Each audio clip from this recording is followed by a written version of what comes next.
Welcome back. Today on the Ishaan S Show, we're going to be talking about the news coming out of Capitol Hill about the January 6th commission created by the House earlier this month and the partisan fight that's occurring over it right now. We'll be taking a look at that story and more today, July 23rd, 2021. From Anchor by Spotify, this is the Ishaan S Show, a podcast about the interesting and ever-changing world of American politics from the perspective of a 15-year-old. With me, your host, Ishaan.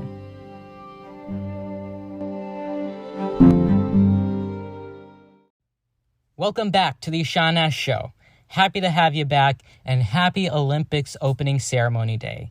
I just wanted to dedicate the first 30 seconds or so of this episode to the historic magnitude of this year's Olympics Games as they commenced earlier this morning, at least here in American time, after being delayed for a full year. Now they're finally taking place in Tokyo, Japan, and today was their opening ceremony, and we all love watching the opening ceremony, myself included. And in that, my favorite part is always the parade of countries that go down representing their countries. And in that, my favorite part in that was probably seeing Team USA go down with our flag. I cannot wait to watch the games, and I'd suggest you do too. Go Team USA. All right, now one announcement. The Ishaan S Show is returning back to Tuesday episodes. Hooray! My schedule has cleared up for the most part as I begin to say goodbye to my summer break. But that means for you guys, you can now say hi to the Ishaan S Show on Tuesdays again. With all of that stuff now out of the way, let's get straight into today's topic. So many of us remember the events of January 6th, and regardless of our views on the matter, who caused it, or what happened, we can all agree that it was a day that not many Americans wanted to see. On that day, Congress met to certify the Electoral College in a historic disputed election.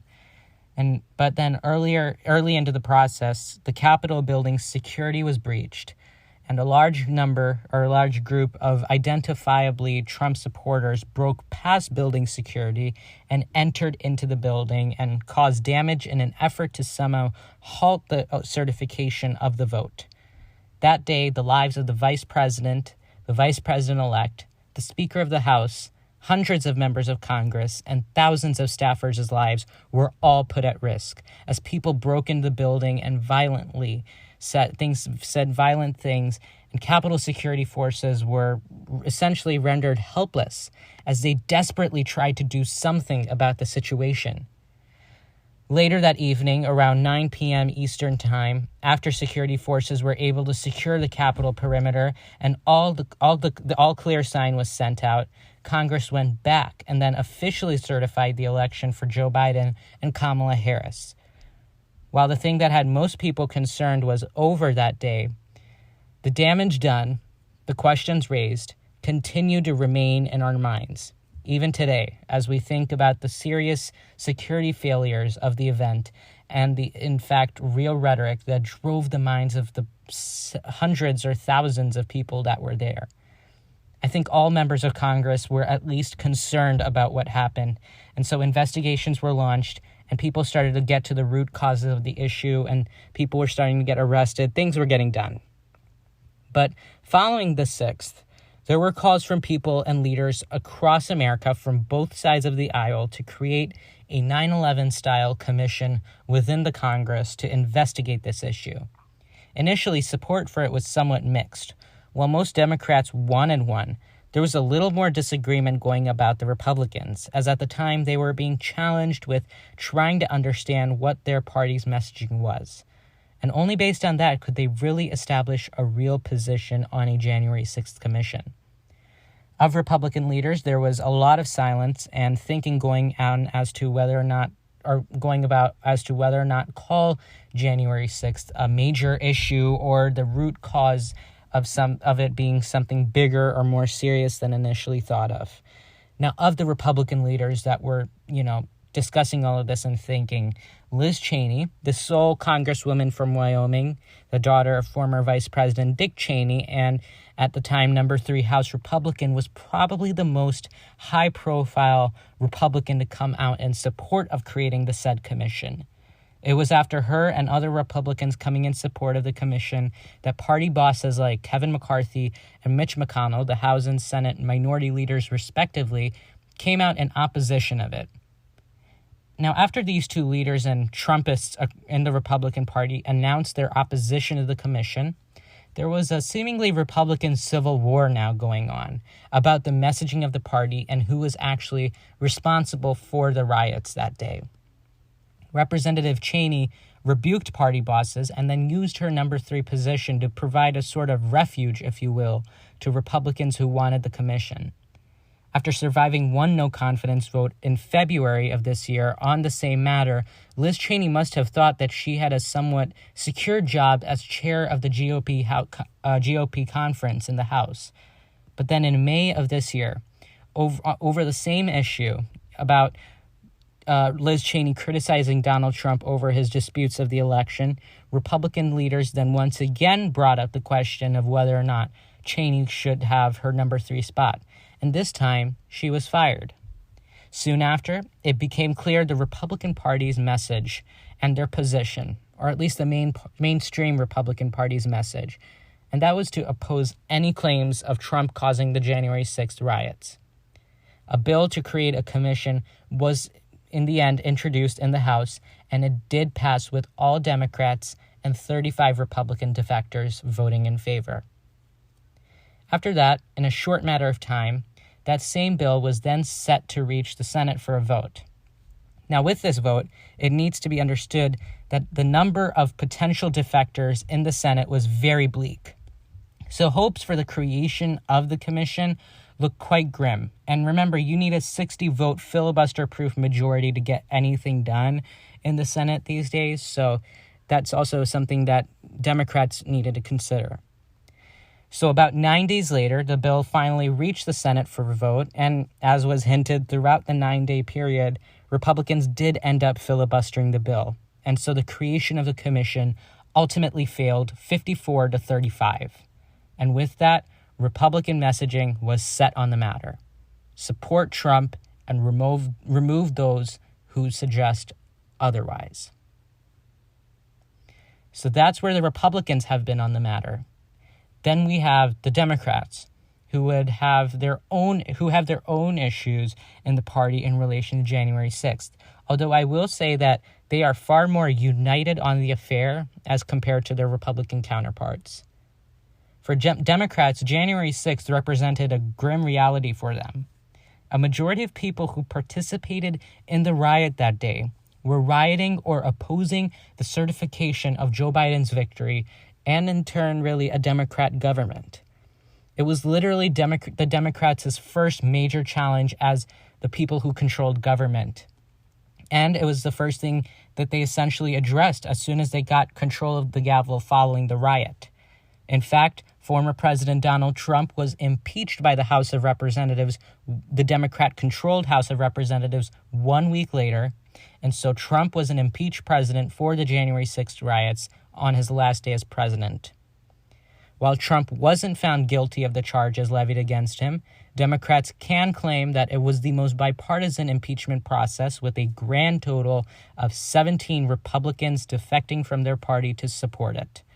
Since that day, Democrats have made a lot of efforts to tie January 6th with Trump's legacy and ultimately pin him down as the one responsible for the riots that day.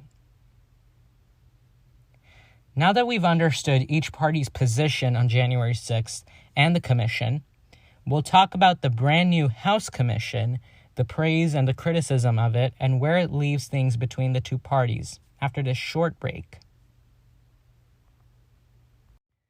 All right, so I'm back. Now, like I said, the two parties are now clear about their viewpoints on the leading reasons behind the January 6th riot. And while there have been small groups pursuing different viewpoints, the hard-set establishment has made itself clear on how things must be handled and addressed. The Democrats continue to maintain their viewpoint that they will try to investigate this event all they can until they can come up with a substantial conclusion to the causes of the riots. So it came as no surprise to anyone when Speaker Nancy Pelosi announced that she would be introducing legislation to create a similar panel, only comprising of House members this time, to investigate the event. This new panel, which I'll call Commission 2, would consist of 13 members. 8 would be appointed by the Speaker, and 5 would be selected in consultation of the Minority Leader, Kevin McCarthy.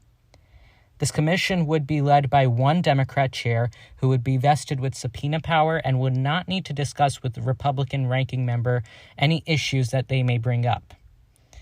Commission 2 passed the Democrat-controlled House with 222 to 190 votes, with only 2 vocal anti-Trump Republicans, Liz Cheney and Adam Kinzinger of Illinois, voting against it. Now, the main reason for so much Republican opposition was that they were claiming the commission was going to be overly politicized, and the fact that the Republican members on the committee would not need to be consulted. They said that it was going to sprout some sort of partisan tension or challenge and would, render the committee's work ineffective, if you will. Now, with that being said, Pelosi said that she would be using at least one of her 8 appointments to pick a Republican to sit on the committee. So in order from Pelosi's statement, here are her appointments to the committee. Chairing the committee would be co-chairs Benny Thompson of the Homeland Security Committee, Zoe Lofgren of the House Administration Committee, and Adam Schiff of the Intelligence Committee. They will be joined by Representative Pete Aguilar, Representative Liz Cheney, Representative Stephanie Murphy, Representative Jamie Raskin, and Representative Elaine Luria. Now, did you catch the Republican appointment from that list? If you didn't, then I'll point out that Representative Liz Cheney, the ex-Republican conference chair, one of the only high-profile Republicans to support the commission and now a Republican outcast, is that Republican appointment that Nancy Pelosi promised. I'll be honest, I wasn't too surprised to see Liz Cheney's name on that list. As probably one of the most active people on this matter, I knew that we would find her in one of these committees some way or the other, or at least participating or being a very powerful voice about January 6th. With Cheney's appointment, though, it was also no surprise when Republicans did not show a whole lot of appreciation to Nancy Pelosi for her bipartisanship, if you will, and in fact actually criticized Cheney for accepting the seat. Kevin McCarthy said that he was, quote, shocked to hear the news since no member of Congress had committee appointments from both their own conference and the opposition. In other words, Kevin McCarthy was surprised to see Cheney accept a committee appointment from the Democratic Speaker of the House. After that, there were rumors circulating of Cheney maybe losing her conference-appointed committee seats, although it was never confirmed, and so far nothing has happened. Now, per the resolution, Representative Cheney was not going to be the only Republican on the committee. She was also going to be joined by 5 other Republican members who were going to be appointed by the Minority Leader. Initially, it seemed like McCarthy wasn't quite interested in appointing any members of his conference to the committee for the reasons that I mentioned earlier. And it seemed less likely to me, at least, of any real cooperation happening in these last few days. However, a couple of days ago, McCarthy did in fact select 5 of his colleagues to participate on the committee and do the work it was prescribed with doing. So for his 5 picks, McCarthy selected the selected ranking member, Jim Banks, from the Republican Study Committee, and he was going to be joined by Illinois Representative Rodney Davis, well-known Ohio Representative Jim Jordan, Representative Kelly Armstrong, and Representative Troy Nehls. Now, of these 5 picks, 2 of them really sprouted a lot of controversy for being very close to Trump. This controversy mainly happened on the left, and a lot of people were criticizing, people on the left were really criticizing these picks. Specifically these 2 people, at least around January 6th time, with their cooperation with Trump. Now, those two representatives were Jim Jordan and Jim Banks, two very vocal Trump supporters who, towards the end of the Trump presidency, showed a lot more support for Trump and his claims about the election, at least compared to their peers. Now, a day after McCarthy made the announcement of who he was going to recommend, Pelosi ended up actually rejecting two of these people. It was those same two guys I mentioned earlier, Jim Banks and Jim Jordan. Now, I can say that she didn't reject them solely because of the fact that they objected to the certification of the election, because if that were the case, then she would also disqualify another member from the group who also objected to the certification on January 6th. Instead, in a statement issued that day, Pelosi said, quote, "With respect for the integrity of the investigation, with an insistence on the truth, and with concern about statements made and actions taken by these members, I must reject the recommendations of the representatives Banks and Jordan to the Select Committee," end quote. In addition to that, she also cited objections from members of her own caucus to the participation of these two members. Now, in response to the rejections, Kevin McCarthy said that he would not be nominating two replacements and instead said that he would be pulling all of his picks from the committee altogether. So if nothing changes, then, well, there are going to be no Republican appointments on this committee, except for Liz Cheney. So that's where things stand as of right now. Will there be a proper bipartisan or nonpartisan commission investigating? Who knows? But here's my take on this matter. January 6th was, in fact, a day that not many people have a fun time remembering. I'm sure every American watching the news that day, myself included, were disturbed by what we were seeing, felt worried for all the lives that were in danger that day, and praying that nothing bad happened. So when I look back at the way I and so many people from both parties felt watching what happened, it seems like it shouldn't be a partisan issue, at least not something which has to be dragged out for months on end only to begin. Knowing what happened that day with all the accounts that can be obtained should be done immediately. Now, no one will really deny that there were major security failures that could have definitely prevented the riots, and that there were, in fact, people who may have provoked at least some of what happened. So when this becomes a partisan issue, a partisan food fight from both sides, I feel that the actual issues are not being dealt with. Instead, we're seeing deliberate delays, if you will, from both parties as they try to throw dirt on one another and cause political chaos. Like with my Texas episode and my views on a lot of these matters, it is my belief and suggestion that seeing something like this, our leaders need to go into a room and discuss, talk to one another, especially with something like January 6th, which arguably happened because of a lack of communication. We need people from all parts of D.C. and, hey, even America, discussing this so that it never happens again. Democracy is fragile. Let's talk about ways to protect it, not ways to drag it. So that was my take on this commission. We'll see where things go from here.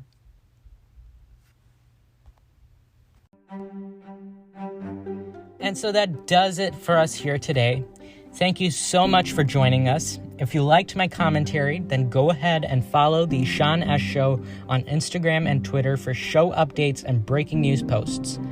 If you want to hear more about political stories, then check out my political news blog at theishaansshow.com. Do us a favor and share this episode and all the others with your friends and family. Thanks again for all your support, and I'll see you guys on Tuesday. Bye.